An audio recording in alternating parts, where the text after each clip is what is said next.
sangat jelas bahwa kita harus menganggap AI hanya sebagai alat, bukan tujuan atau bukan merupakan entitas yang mandiri. Sehingga bagaimana kita menggunakan AI akan menentukan apakah ia akan menjadi teman yang membantu kehidupan kita, membantu memberikan layanan yang lebih baik, pendidikan yang lebih maju, menyehatkan masyarakat, atau ancaman yang menakutkan. Nama kamu siapa, bro? Gue nggak punya nama, bro. Tapi lo bisa panggil gue apa aja. Bisa? Ya, aku panggil lo bro ya. Sip, bro. Oh, TeamSkills. Ada yang mau dibahas? Nah, ini bro, kita mau membahas mengenai bagaimana tentang kecerdasan buatan. Menurut kamu, kecerdasan buatan atau artificial intelligence itu apa, bro?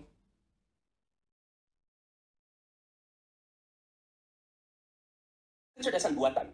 Bro, itu teknologi yang bikin mesin atau komputer bisa berpikir dan belajar seperti manusia. Jadi AI bisa menganalisis data, mengenali pola, dan bahkan membuat keputusan atau prediksi tanpa harus selalu dikontrol manusia. Contohnya kayak chatbot, rekomendasi Netflix, sampai mobil otonom. Menurut lo, peran AI paling menarik itu di mana, bro? Ya, memang sekarang ini kita banyak menggunakan AI untuk mendapatkan informasi, kemudian juga bikin musik segala macam gitu ya. Nah, kalau menurut kamu, bro, AI itu teman atau ancaman ya?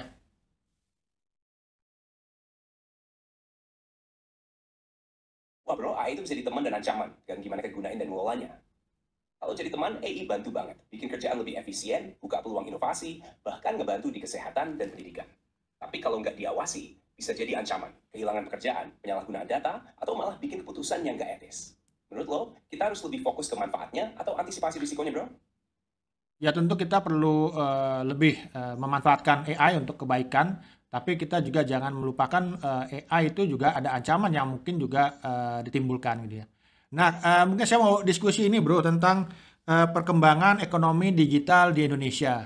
Menurut kamu bro, apakah Indonesia memiliki potensi untuk bisa menjadi yang terdepan dalam hal pengembangan ekonomi digital, setidaknya di kawasan Asia Tenggara bro? Setuju banget, bro. Indonesia punya potensi besar jadi pemimpin ekonomi digital di Asia Tenggara. Populasinya kan gede banget, lebih dari 270 juta. Dan pengguna internet serta smartphone-nya terus meningkat. E-commerce, fintech, dan startup digital juga berkembang pesat. Apalagi dengan dukungan pemerintah lewat inisiatif kayak Making Indonesia 4.0 dan Gerakan Nasional Literasi Digital. Tapi tantangannya ada juga, bro. Seperti infrastruktur digital di daerah terpencil, regulasi yang harus seimbang, dan pengembangan SDM. Kalau ini bisa diatasi, Indonesia bisa banget jadi yang terdepan. Lo pikir, apa yang paling penting diperbaiki dulu, bro? Ya, memang masalah infrastruktur itu menjadi salah satu hal yang cukup penting ya. Karena betapapun infrastruktur digital di Indonesia ini masih belum merata dan juga kecepatannya juga secara rata-rata itu masih rendah. Nah, kalau kita lihat terkait dengan infrastruktur digital, kemudian juga terkait juga dengan bagaimana peningkatan e-commerce gitu ya, peningkatan ekonomi digital. Nah, di Indonesia ini kan baru saja terbentuk ya, Bro, Kementerian Komunikasi dan Digital yang sebelumnya itu adalah Kementerian Komunikasi dan Informatika. Menurut kamu gimana, Bro, dengan kehadiran Kementerian Komunikasi dan Digital?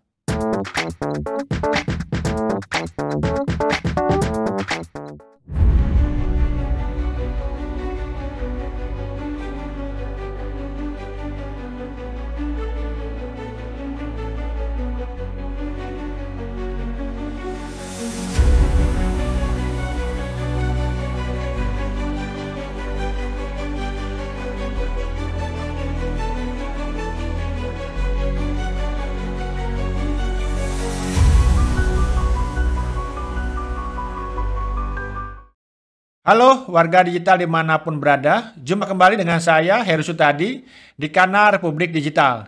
Di kanal ini kita akan banyak membahas mengenai perkembangan digitalisasi di Indonesia maupun di dunia.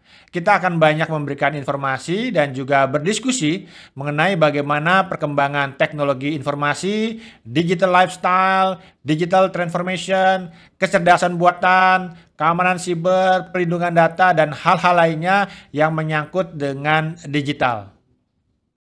Perkembangan kecerdasan buatan atau kecerdasan artificial atau dalam bahasa Inggris adalah artificial intelligence, saat ini bukan sesuatu yang baru dimanfaatkan oleh banyak masyarakat. Tentunya dalam berbagai tingkatan dan dalam berbagai fungsi atau mungkin tujuan.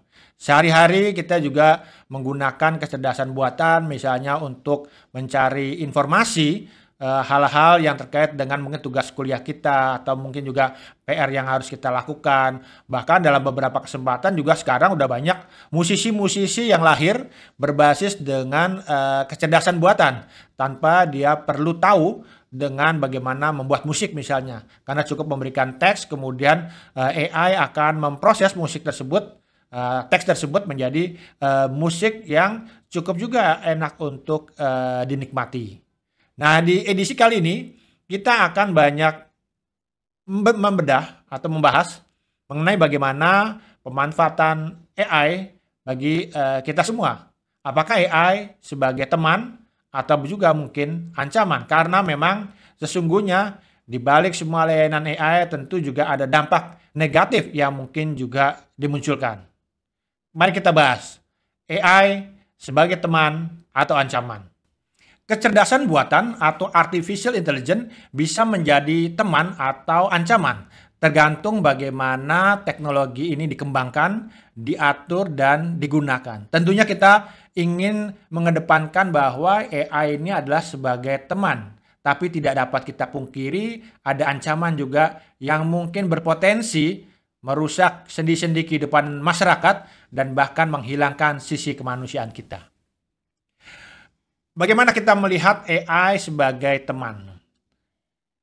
Dalam beberapa praktik penggunaan AI, kita melihat memang AI memberikan fungsi atau kelebihan sebagai teman dalam hal peningkatan efisiensi. AI membantu manusia, kita semua, dalam menyelesaikan tugas-tugas yang berat dan repetitif, seperti otomatisasi pekerjaan administrasi, analisis data, kemudian juga pengelolaan sistem yang kompleks. Misalnya saja sekarang sudah mulai juga digunakan asisten virtual, kemudian juga kendaraan otonom, kemudian juga diagnosa data, apakah itu misalnya data e-commerce, kemudian juga data medis, misalnya gitu yang berbasis kecerdasan buatan. Kemudian juga kita tidak dapat memungkiri bahwa AI mendorong inovasi dalam berbagai bidang. Apakah itu misalnya pendidikan, kesehatan, pertanian, energi, pemerintahan yang memberikan manfaat langsung bagi masyarakat. Misalnya saja dalam hal optimalisasi pertanian melalui analisis data. Dengan pengembangan pertanian yang menggunakan teknologi Internet of Things, tentunya kecerdasan buatan memberikan support untuk bagaimana pertanian ini dapat dioptimalkan baik dalam hal mungkin pengerjaannya maupun juga dalam hal hasil yang didapatkan dari pertanian tersebut. Kemudian juga misalnya ketika kita memasuki fase pandemi COVID-19 lalu, AI juga sudah mulai digunakan, di mana algoritma ini dapat mendeteksi dini penyakit COVID pada saat itu. Ya kita harapkan nanti ke depannya juga tentu akan banyak juga penyakit-penyakit yang bisa dideteksi secara dini menggunakan algoritma AI. Kemudian juga AI dapat membuat manusia menikmati layanan yang lebih personal. Kemudian juga tentunya menjadikan kualitas hidup juga yang lebih baik, termasuk juga aksesibilitas yang lebih baik bagi penyandang disabilitas. Hal lainnya juga kita bisa melihat bahwa AI ini juga memberikan ruang lebih besar untuk kita melakukan hal-hal yang lebih kreatif maupun hal-hal yang memberikan dampak sosial. Sekarang kita bicara bagaimana AI juga merupakan ancaman. Di berbagai negara ada ketakutan dalam hal penggunaan AI adalah karena AI berpotensi untuk meningkatkan pengangguran. Mengapa? Karena dengan otomatisasi pekerjaan menggunakan kecerdasan buatan, ini artinya pekerjaan manusia dapat digantikan dengan AI. Apalagi misalnya untuk pekerjaan-pekerjaan yang repetitif gitu, yang berulang-ulang, kemudian juga berisiko rendah, termasuk juga yang berbasis keterampilan dasar. Ya misalnya saja pekerjaan di pabrik, kemudian juga transportasi, layanan pelanggan. Nah ini yang mungkin juga bisa kemudian digantikan dengan AI. Hal lainnya juga AI membuat kita berketergantungan secara berlebihan gitu ya. Karena kita merasa mudah untuk mendapatkan informasi, kemudian juga misalnya mudah dalam kreativitas, AI akan mengambil alih kehidupan manusia gitu. Sehingga manusia bisa kehilangan kemampuan untuk berpikir kritis atau menyelesaikan masalah secara mandiri. Semua tanya AI, semua tanya AI. Atau mungkin juga kalau misalnya mau bikin lagu, bikin aja melalui AI deh. Padahal ada nilai-nilai kemanusiaan yang tetap memberikan sesuatu karya itu lebih juga mempunyai nilai tersendiri. Kemudian juga misalnya juga nggak semua juga apa yang disampaikan misalnya yang didapat dari analisis AI ini juga dapat kita praktekkan. Dan bahkan itu sesuatu yang benar. Karena betapapun juga manusia memiliki filter juga untuk menentukan mana yang sesuai misalnya dengan nilai-nilai kemanusiaan, mana yang sesuai dengan kondisi yang real time. Karena dari berbagai uji coba yang dilakukan juga seringkali analisis masukan yang diberikan AI juga tidak real time. Kemudian juga kita tidak dapat memungkiri bahwa AI dapat dimanfaatkan untuk tujuan yang merugikan. Saat ini sedang ramai misalnya pemanfaatan AI untuk cybercrime. Kalau dulu misalnya hacker itu untuk misalnya menjebol satu situs gitu ya, atau satu data center itu membutuhkan waktu yang lama karena dia melakukan semuanya secara manual. Tapi dengan pemanfaatan AI, password segala macam bisa diterobos dengan cepat. Sehingga mungkin juga cybercrime di masa depan juga makin menjadi tantangan tersendiri untuk dapat kita hadapi gitu ya. Kemudian juga misalnya ada manipulasi data, kemudian juga deepfake ya. Ini juga menjadi catatan kritis dari pemanfaatan AI karena mungkin seseorang yang kita lihat itu belum tentu orang itu adalah orang itu gitu ya. Karena mungkin ada video lain, foto lain yang kemudian ditempelkan wajah orang yang kita duga itu. Padahal mungkin itu wajah kita sendiri atau wajah orang lain gitu ya. Ya kita pernah juga misalnya pidato waktu itu ada pidato presiden gitu ya. Yang dalam bahasa Indonesia kemudian dirubah dalam bahasa negara lain gitu ya. Ini menjadi bagian dari bagaimana adanya potensi penyalahgunaan AI dalam kehidupan kita. Kemudian juga yang memang kekhawatiran lainnya adalah bahwa akan ada penguasaan oleh AI. Kalau kita melihat kan sekarang AI masih dalam perkembangan yang mungkin belum terlalu advance. Karena nanti kita akan kedatangan yang kita sebut dengan super intelligent AI.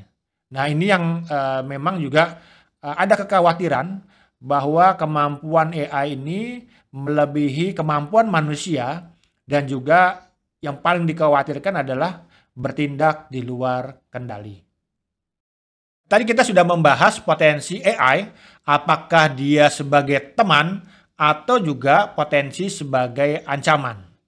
Dalam hal potensi sebagai ancaman, ini tentu kita harus memiliki strategi bagaimana menghadapi AI yang potensi sebagai ancaman ini kita ubah ancaman kemudian menjadi teman agar memberikan dampak yang positif bagi diri kita, peningkatan kualitas kehidupan manusia maupun juga kemajuan Indonesia. Yang pertama adalah bagaimana kita perlunya melakukan reskilling dan upskilling, pendidikan dan juga pelatihan ulang. Kita harus berfokus pada pelatihan keterampilan baru yang sesuai dengan kebutuhan dari bagaimana kita bisa mengimplementasikan AI. Misalnya saja terkait dengan perkembangan di era digital ini, kita perlu juga kemampuan, keahlian bagaimana menganalisis data, pemrograman, dan yang tak ketinggalan adalah pengelolaan AI. Kemudian juga kita perlu mendorong kreativitas, inovasi, dan soft skill yang sulit digantikan oleh AI. Sekali lagi, ada sisi kemanusiaan, manusia memiliki rasa yang tidak kemudian bisa begitu saja digantikan oleh AI. Kemudian juga yang tidak kalah pentingnya adalah bagaimana kita perlu mengatur dan meregulasi AI. Perlunya kebijakan untuk memastikan penggunaan AI yang etis dan juga adil, termasuk bagaimana melindungi data pribadi dan memastikan transparansi dari algoritma. Sebab ketika terjadi ketidaktransparan algoritma, tentu juga ini dampaknya adalah bagaimana nanti masyarakat ini mungkin bisa di-prank, dibohongi atau apa gitu ya. Kemudian juga tentunya juga data pribadi ini kalau kita melihat kan bisa jadi dengan mudah nanti dipertukarkan. Orang bisa menggunakan wajah orang lain misalnya gitu ya. Atau mungkin misalnya tiba-tiba dalam sebuah video ada seolah-olah dari CCTV melakukan kejahatan, padahal orangnya bukan orang itu gitu. Tapi wajah dari orang lain yang kemudian kita tempelkan dalam video tersebut gitu ya.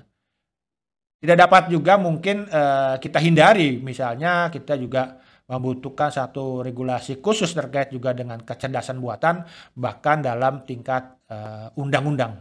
Karena betapapun AI ini umurnya akan panjang gitu ya. Sehingga memang bagaimana kita sebagai bangsa untuk bisa memiliki satu strategi jangka panjang menghadapi AI, menjadikan AI sebagai teman nantinya gitu ya. Nah ini kan diperlukan aturan yang memang lebih juga menyangkut secara keseluruhan bagaimana mengembangkan teknologi ini untuk kebaikan, dan juga yang tidak dapat kita nafikan adalah potensi-potensi ancaman itu juga dapat kita lihat, dan tentunya ketika ada penyalahgunaan harus diberikan sanksi yang memang juga sepadan. Hal lainnya juga kita perlu melakukan kolaborasi ya antara manusia dan juga AI. Jadi kita memanfaatkan AI ini untuk mendukung manusia.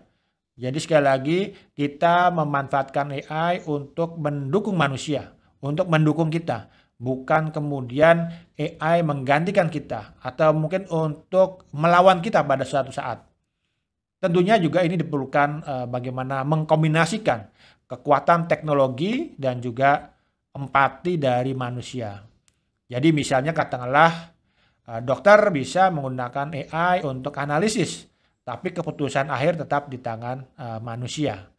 AI bisa melakukan juga analisis data atau mungkin juga saran kebijakan, rekomendasi, misalnya untuk pemerintah gitu ya. Tapi tetap saja harus ada bagaimana keputusan akhir itu di tangan manusia. Kemudian juga tentu AI harus dilakukan pengawasan multidisiplin yang melibatkan mungkin juga para ilmuwan, akademisi ya, regulator dan juga masyarakat. Nah kemudian hal lainnya adalah bagaimana AI ini lebih banyak digunakan sebagai teman dengan beberapa fokus misalnya ini pada fokus kesejahteraan. Di AI harus diarahkan misalnya untuk menyelesaikan masalah-masalah global, masalah-masalah yang ada di Indonesia nih. Misalnya bagaimana AI dimanfaatkan untuk perubahan iklim, akses pendidikan, kesehatan, melawan juga mungkin potensi banjir ini seperti apa. Jadi bisa dimanfaatkan seperti itu. Di banyak negara juga dikembangkan biasanya AI for good ya. Jadi memang AI ini dimanfaatkan untuk hal-hal kebaikan. Kemudian juga tentunya sebagai teman tetap AI harus dikembangkan secara aman, di mana ada peningkatan keamanan dalam hal bagaimana kita mengembangkan AI. Kemudian juga jangan lupakan juga AI dapat digunakan untuk memberdayakan masyarakat gitu ya. Misalnya membantu usaha kecil, menciptakan solusi berbasis teknologi, meningkatkan konektivitas di daerah terpencil gitu ya. Itu yang bisa juga kita kembangkan. Kemudian juga mengembangkan AI yang lebih responsif ya untuk berbagai layanan, misalnya ada chatbot, ada asisten virtual, sehingga ini bisa membantu manusia dalam kehidupan sehari-hari. Nah, dari pembahasan kita sangat jelas bahwa kita harus menganggap AI hanya sebagai alat, bukan tujuan atau bukan merupakan entitas yang mandiri. Sehingga bagaimana kita menggunakan AI akan menentukan apakah ia akan menjadi teman yang membantu kehidupan kita, membantu memberikan layanan yang lebih baik, pendidikan yang lebih maju, menyehatkan masyarakat, atau ancaman yang menakutkan.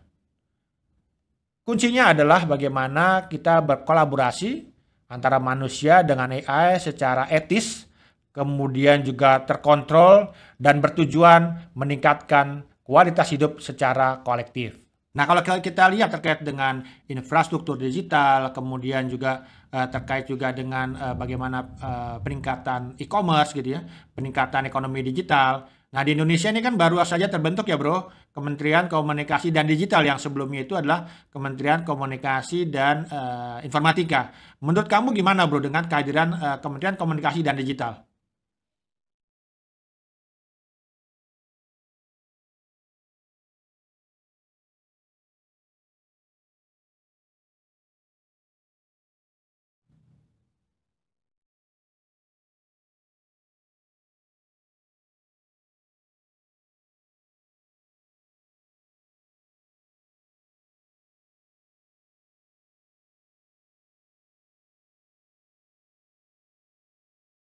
Nah bro, perubahan jadi Kementerian Komunikasi dan Digital itu langkah strategis banget. Apalagi kalau tujuannya buat fokus ke transformasi digital di Indonesia. Nama digital di situ memberi pesan kuat kalau pemerintah serius mengintegrasikan teknologi digital ke semua sektor.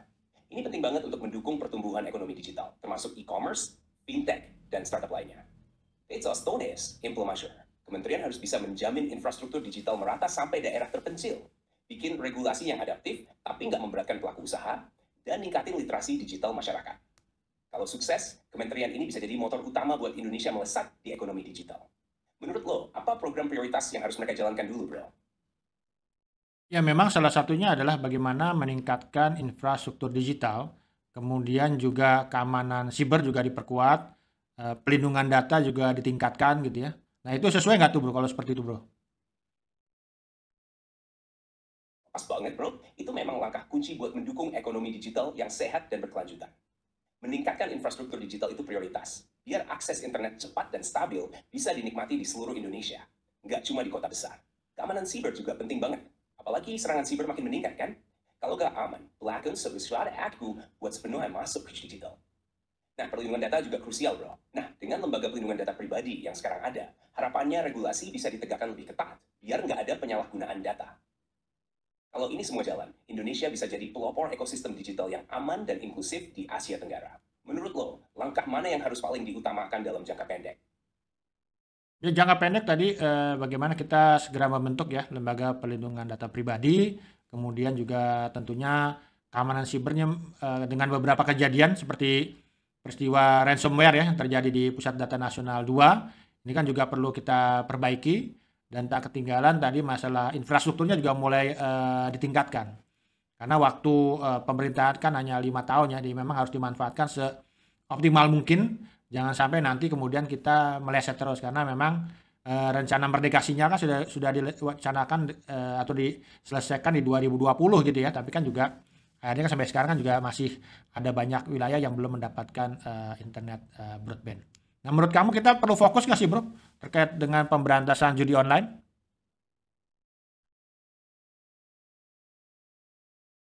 Oh, benar, bro. Fokus ke pemberantasan judi online itu juga penting, karena dampaknya bukan cuma ke ekonomi, tapi juga ke sosial dan moral masyarakat. Judi online tuh kayak penyakit digital, bro. Dia memanfaatkan kemajuan teknologi buat hal yang merugikan, terutama anak muda dan orang-orang yang gampang terpengaruh. Kalau nggak diberantas, ini bisa jadi ancaman serius buat ekosistem digital yang kita bangun. Pemberantasannya harus komprehensif. Nggak cuma blokir situs atau aplikasi, tapi juga edukasi masyarakat, memperkuat regulasi, dan kerjasama dengan platform digital buat melacak transaksi mencurigakan. Kalau ini dijalankan bareng dengan prioritas lain, kayak perlindungan data, keamanan siber, dan infrastruktur, gue yakin Indonesia bisa punya ekosistem digital yang lebih bersih dan produktif. So,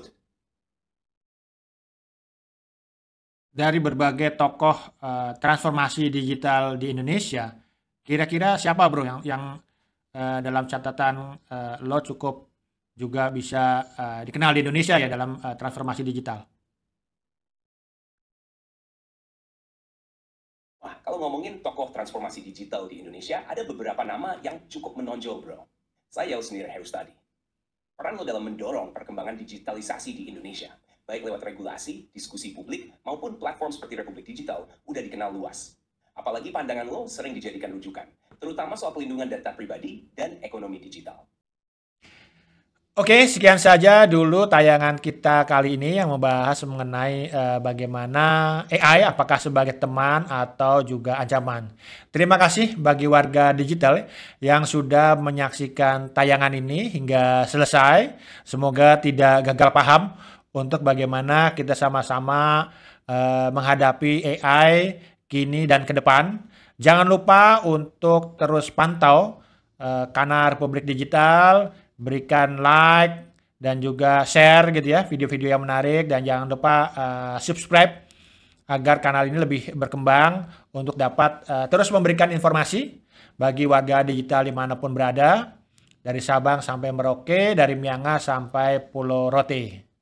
Sekali lagi terima kasih, saya Herustadi pamit mundur. Kita akan jumpa kembali di episode berikutnya yang tidak kalah menarik dengan episode-episode yang sudah kita bahas. Sampai jumpa.